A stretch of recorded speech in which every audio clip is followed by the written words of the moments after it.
বাংলাদেশ যতদিন থাকবে হাসিনাকে মানুষ ঘৃণা সহকারে স্মরণ করবে। পৃথিবীর ইতিহাসে হাসিনা সর্বনিকৃষ্ট স্বৈরাচারদের মধ্যে একজন। ওবায়দুল কাদের 3 মাস দেশে ছিল, 3 মাস পরে সে দেশ থেকে কিভাবে এক্সিট দিছে আমরা এটা স্পষ্ট জবাব চাই।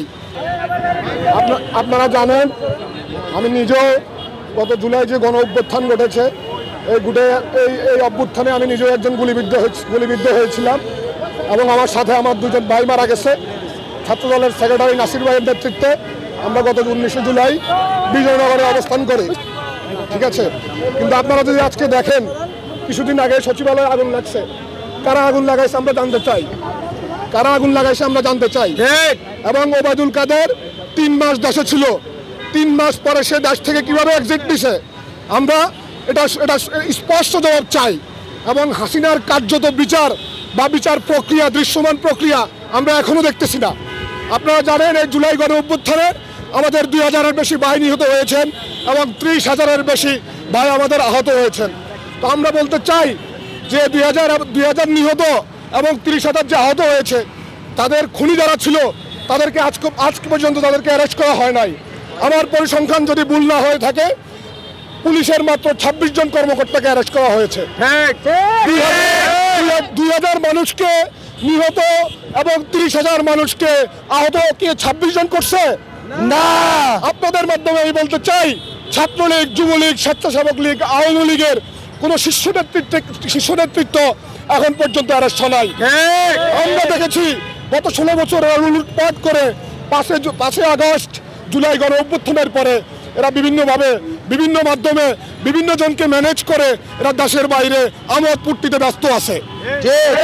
আমরা অন্তর্বর্তীকালীন সরকারের উপদেষ্টাদের কাছে বলতে চাই আমরা আপনাদেরকে নিয়ে অনেক আশাবাদী, আপনারা আমাদেরকে আশাহত করবেন না। এই জুলাই গণ অভ্যুত্থানকে আপনারা ব্যর্থ হতে দিবেন না। হাসিনা এবং তার দোসরদের অবিলম্বে আইনের আওতায় আপনারা আনতে হবে।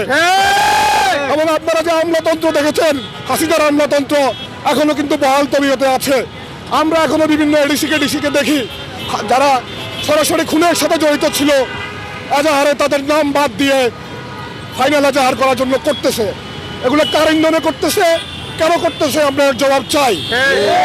এবং সচিবালয়ে যে আগুনের ব্যাপার, সচিবালয় রাষ্ট্রের একটা গুরুত্বপূর্ণ সংস্থা। এই সংস্থায় গোয়েন্দা সংস্থা জানে না, ডিজিএফআই জানে না, NSI জানে না এত বড় একটা দুর্ঘটনা ঘটছে, কেন ঘটছে আমরা জানতে চাই। আমাদের আজকের এই কর্মসূচির মধ্যে আমরা স্পষ্টভাবে বলতে চাই খুনি হাসিনা, তার দোসরদের, তার অলিগার্ডদের এবং যে আমলারা খুনি হাসিনাকে দীর্ঘদিন ক্ষমতায়, অবৈধ ক্ষমতায় থাকতে সহায়তা করছে তাদের সর্বোচ্চ বিচার নিশ্চিত। আজকে আপনারা দেখেছেন টিএসসিতে হাসিনার যে গ্রাফিতি ছিল, রাতের আধারে হাসিনার দোসররা সে গ্রাফিতি মুছে দিয়েছে। আমরা তারই প্রতিবাদ স্বরূপ আমরা এই কারণ বাজারে আমরা গ্রাফিতি সাটাইছি। হাসিনা কোনোদিন বাংলাদেশের গ্রাফিতি মুছে হাসিনাকে বাংলাদেশের জনগণের অন্তর থেকে কোনোদিন মুছে দিতে পারবে না। বাংলাদেশ যতদিন থাকবে হাসিনাকে মানুষ ঘৃণা সহকারে স্মরণ করবে। কারণ পৃথিবীর ইতিহাসে হাসিনা সর্বনিকৃষ্ট স্বৈরাচারদের মধ্যে একজন। আপনারা দেখেছেন বাংলাদেশে লক্ষণ সেনের পরে এই প্রথম কোন রাষ্ট্রপ্রধান দেশ ছেড়ে পালায় গেছে। আর যারা যদি ভুল না হয়ে থাকে পৃথিবীর ইতিহাসে কোন দেশের রাষ্ট্রপ্রধান, তার পুরো সংসদ, তার পুরো ক্যাবিনেট এবং কাকরাইল মসজিদের ইমাম, বাইতুল মুকাররমের ইমাম সহ পালায়। লজ্জাজনক কিছু কেউ নাই। হাসিনা রাষ্ট্রযন্ত্রকে, রাষ্ট্রের প্রত্যেকটা ইনস্টিটিউটকে হাসিনা ধ্বংস করে দিয়েছে।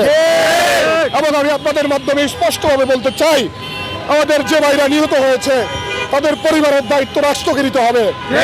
আমাদের যে ভাইরা আহত হয়েছে তাদের পরিপূর্ণ চিকিৎসার ব্যবস্থা করতে হবে এবং তাদেরকে পুনর্বাসনের ব্যবস্থা করতে হবে। আমরা 5 আগস্ট পরবর্তীও দেখেছি আমাদের অনেক আহত ভাই সঠিক চিকিৎসার অভাবে তারা মৃত্যুবরণ করেছেন। গত পরশুদিনও আমাদের এক ভাই মৃত্যুবরণ করেছেন সঠিক চিকিৎসা না পাওয়ার কারণে। আমাদের অনেক ভাইয়ের চক্ষুহানি ঘটেছে, আমাদের অনেকবার অঙ্গহানি ঘটেছে, আমাদের অনেকবার পা হানি ঘটেছে। আমরা জুলাইকে বলবো না, জুলাই আমাদের মাঝে স্মরণীয় হয়ে থাকবে। রাষ্ট্রকে আমরা অবিলম্বে বলতে চাই খুনি হাসিনাকে দেশে ফিরিয়ে নিয়ে আসতে হবে। দেশে ফিরিয়ে নিয়ে এসে খুনি হাসিনার সর্বোচ্চ শাস্তি নিশ্চিত করতে হবে। আমরা আজকে প্রতীকীভাবে খুশি হাসিনাকে আমরা ছাত্র জনতা এই ফাঁসির দড়িতে ঝুলিয়েছি।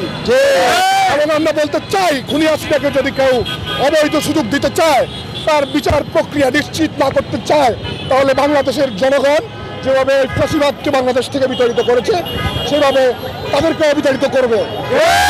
আরো একটা কথা বলে শেষ করতে চাই, আপনারা জানেন বাংলাদেশের সর্বপ্রথম স্বৈরশাসক হচ্ছে শেখ মুজিব। শেখ পরিবারের ডিএনএতে ফাঁসিবাদ হয়েছে, তারই ধারাবাহিকতায় হাসিনাও সেটা করে গেছে। আমরা স্পষ্টভাবে বলতে চাই শেখ পরিবারের কাউকে বাংলাদেশের মাটিতে আর আমরা রাজনীতি করতে দিব না।